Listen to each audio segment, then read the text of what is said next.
la chaîne de la bibliothèque de Bouillon d'amour. Je suis Mélanie, accompagnante émotionnelle pour les enfants, les adolescents et leurs parents. Aujourd'hui, je voudrais vous présenter un ouvrage qui me tient énormément à cœur. C'est un petit peu le but, vous allez me dire, de cette bibliothèque, donc de vous présenter les ouvrages que j'aime et que vous pourriez aimer. Et c'est un ouvrage qui est particulier, qui est peut-être moins facile d'accès que certains, parce que c'est un ouvrage de poésie.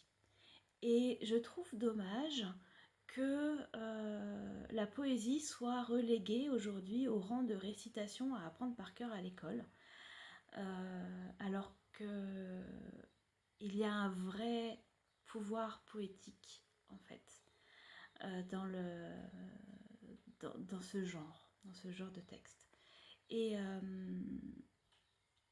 voilà, c'est quelque chose, je trouve ça dommage en fait qu'on ne sensibilise plus forcément les enfants à la beauté en fait du mot, du vers, du rythme. Voilà. Donc c'est un ouvrage en plus que je trouve magnifique et qui fera passer du coup la difficulté du texte. Je vous en parlerai un petit peu après. C'est donc Si, ou tu seras un homme mon fils, de Rudyard Kipling, donc, qui a été écrit en 1909 pour son fils, du coup, son fils John, qui avait alors 12 ans, et qui mourra à la guerre quelques années plus tard. Donc c'est encore plus émouvant, je trouve. Donc un texte de Rudyard Kipling qui est archi connu, l'un des plus inspirants en fait qui soit de la littérature anglaise, je pense. Et qui a été illustré par Giovanni Manna, donc avec des illustrations absolument magnifiques, je trouve.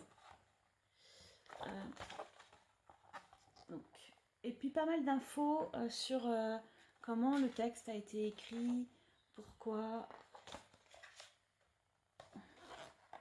Voilà, je vous en lirai un petit extrait ensuite. Voyez, un texte en fait qui porte à la rêverie et qui est soutenu donc par les illustrations. Et je trouve ça vraiment beau. Je vais pas toutes vous les montrer, je vous laisse le suspense. Je trouve ça vraiment... c'est un album du coup qui est poétique étant par les mots que par le dessin. C'est vraiment très très beau. C'est un album que je conseillerais plutôt pour des enfants à partir de 8-10 ans. Parce qu'il n'y a pas vraiment de vocabulaire compliqué. Il y a quelques concepts, le concept de vérité notamment, le concept de honte, d'humiliation, des petites choses comme ça. Regardez celui-ci encore, c'est un peu... regardez ça, c'est magnifique. Je suis totalement amoureuse de ce livre, faut le dire. Je crois que je peux pas mentir, je suis amoureuse de ce livre. Oui, donc voilà, au niveau des concepts, c'est pas forcément facile. C'est quelque chose, c'est voilà, ce sont des... Disons que ce livre est une graine à semer. Voilà. C'est vraiment ça, c'est un texte qu'il faut avoir dans sa bibliothèque, je pense. Moi, je l'utilise à la maison sur mon petit dernier qui a 7 ans et demi. De cette façon-là.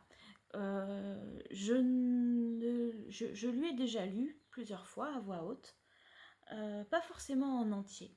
Mais c'est surtout un texte, en fait, du coup, que je laisse traîner au bord du lit. Sur la couette, voilà, quelque part dans la maison. Et je sais, ça je le sais, j'ai des indices, qu'il est lu de temps en temps. Que voilà, il est... Peut-être qu'il comprend pas tout, j'en suis persuadée, mais je pense que les mots, c'est la magie de la poésie en fait. Je pense que le mot en fait vient s'imprimer quelque part. Vient s'imprimer quelque part à l'intérieur et vient faire du bien. On oublie le pouvoir thérapeutique de la poésie. En fait, un texte poétique, pour ma part, on ne cherche pas forcément à le comprendre. On ne cherche pas forcément à trouver ce qu'il y a derrière le mot, mais on va se laisser porter et par le rythme, par le son, par les images surtout que cela provoque. Et tenez, on va faire un petit exercice du coup. Je vais vous en lire un extrait. Et vous allez réfléchir aux images que cela provoque en vous. Peut-être que d'ailleurs, je ne vais pas vous les montrer comme ça. Vous serez plus concentré sur vos images. Donc vous pouvez fermer les yeux et simplement réfléchir aux images qui résonnent en vous. Et c'est quelque chose ensuite que vous pouvez refaire pour tout texte poétique avec vos enfants. Si tu peux être en paix quand les autres s'affolent et disent que c'est ta faute s'ils ont perdu la tête. Si tu restes confiant quand on te met en doute, mais laisse malgré tout les doutes s'exprimer. Si tu peux attendre sans maudire l'attente, ou être calomnié sans céder au mensonge, ou être détesté sans sombrer dans la haine, mais sans fanfaronner ni donner de leçons. Si tu peux rêvasser sans qu'un rêve t'emporte. Voilà. Je pourrais vous le lire en entier, mais je trouve que la poésie, c'est comme une caresse. Ce texte est une caresse à l'âme. Et du coup, voilà. Maintenant, réfléchissez aux images qui vous sont venues, aux sons, aux odeurs, aux impressions que ça fait à l'intérieur. C'est vraiment ça la poésie, c'est vraiment qu'est-ce que ça vient faire à l'intérieur de moi. Donc, est-ce que ça peut même m'apaiser? Est-ce que ça peut venir guérir certaines blessures dont j'ai pas forcément conscience? En tout cas, pour moi, c'est mon cas.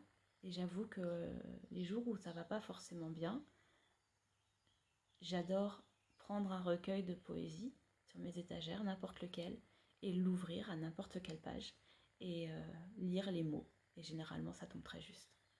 Donc voilà, je pense que c'est très important d'initier les enfants à ce genre de texte et les laisser toucher une corde sensible que l'on ne touche pas forcément souvent.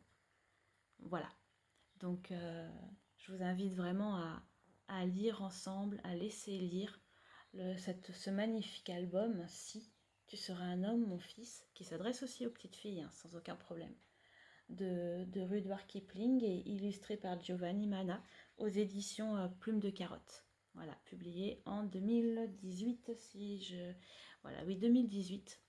Voilà, un magnifique texte que je vous invite vraiment à découvrir. À très bientôt.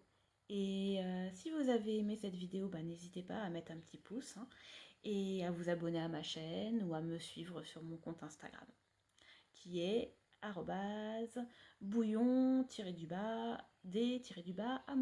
Voilà, bouillon d'amour sur Instagram. Je vous souhaite une très très belle journée et je vous dis à très vite. Moi, je vais me délecter de poésie aujourd'hui. À bientôt!